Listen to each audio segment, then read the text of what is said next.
We're gonna explain why linear periodization sucks and what you can do in your strength training, and we're gonna start right now.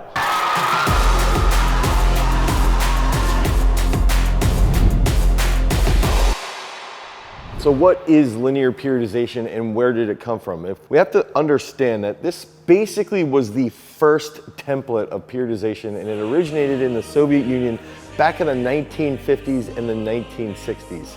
And linear periodization is a simple guide that can be used over a 12 to 16 week time frame regarding strength training, regarding sports performance-based training. So let's use the example exercise of doing a back squat. So we would go through block one might be 3 sets of 10, and then it might go down to 3 sets of 8, and then after that, 3 sets of 6, and then finally that last 4-week block, it'll be 3 sets of 2 to 4 reps. That's a very simple guide based off of linear periodization.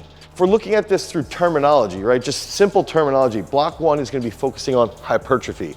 Block two is gonna be focusing on basic strength.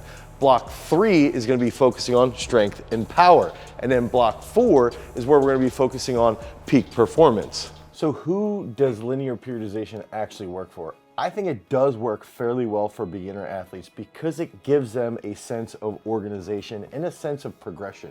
Beginner athletes can adapt to anything for 10 to 14 weeks, and in most cases, those adaptations are gonna be neurological. It's also very simple to follow, and it's essentially a dangling carrot to pull young athletes through their organized training. Linear periodization does have a lot of shortcomings, however, and that's why you should subscribe and click that notification bell so that you can learn more about training to help your performance as an athlete and a coach. So when does linear periodization stop working? Technically, it never does stop working, but there's other methods that you can use that are actually better. And I would say after about 10 to 12 weeks of starting to train an athlete, that's when you can start to bring in more strength qualities into their program. That's when you can bring in more performance qualities into their training as well, which will lead to better sports execution. Linear periodization is also incredibly boring as an athlete. You're really just focusing on simple strength qualities from block to block. There's nothing that's going to be overly in-depth. And linear periodization basically is ignoring what CrossFit has proven over the last 10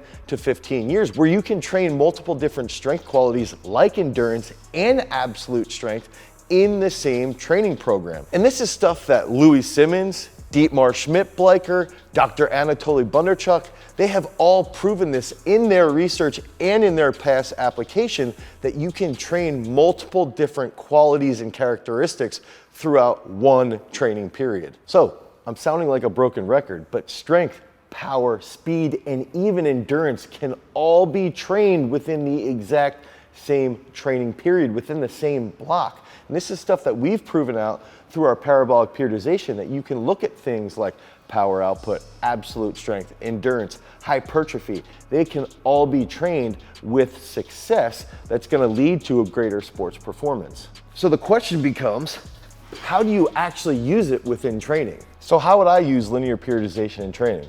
Typically, I wouldn't. But if I did, I would spend the first 10 to 12 weeks with a younger athlete based off of linear periodization. I prefer to use undulating periodization, where those first 2 phases would be based on exposure and comprehension, and we dive deep into our parabolic periodization book and course along these topics. So after that 10 to 12 week period, I would transition them directly into that undulating periodization, and then recognize that the program can indeed have 2 to 3 key qualities to focus on.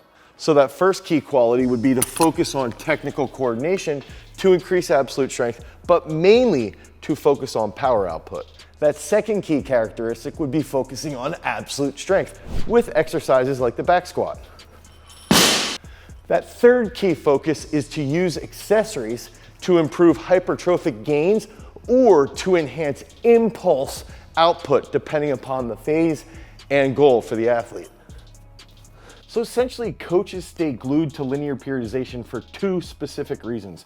That first reason is that it can be easy to use in a large group setting. It's not easier than undulating periodization or parabolic periodization, but it is still easy to follow. That second key factor is that a lot of strength coaches got really strong when they dove right into linear periodization. They might have been 18 to 20 years old when they started to focus on linear periodization, and so they had this loyalty to that type of programming because that's when they reaped their best gains. One of the things that I wanted to know is, what kind of periodization program are you following? Comment down below and let us know what periodization programs you're on specifically. And if you want a greater dive into training theory and training philosophy, make sure that you listen to our podcast, Masters of Sport, by clicking on the link down below in the description.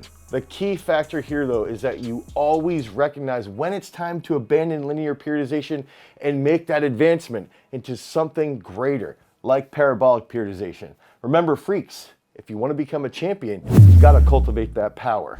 Peace.